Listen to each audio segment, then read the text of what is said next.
আজকের ভিডিওতে play store ID খোলার সহজ নিয়ম শিখাবো, যা এখন পর্যন্ত 90% লোকজন জানে না।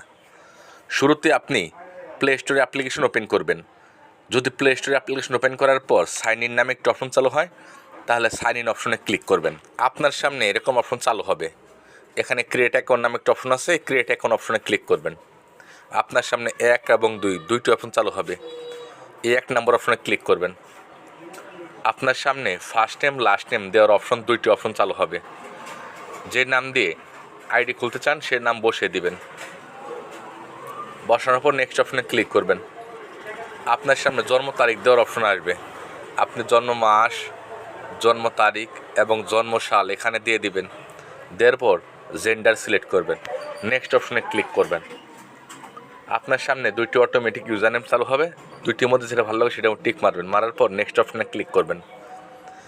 এখন আপনি এই জায়গায় 8 সংখ্যার উপরে গোপন পাসওয়ার্ড দিয়ে দিবেন। 8 সংখ্যার উপরে গোপন পাসওয়ার্ড দেওয়ার পর নিচে নেক্সট অপশন আছে, নেক্সট অপশনে ক্লিক করবেন। নেক্সট অপশনে ক্লিক করার পর নতুন একটি অপশন চালু হবে, মানে কিছুক্ষণ অপেক্ষা করতে হবে। অপেক্ষা করার সাথে সাথে যদি কোনো ফোন নাম্বার ভেরিফিকেশন করতে বলে ফোন নাম্বার ভেরিফিকেশন করে দিবেন।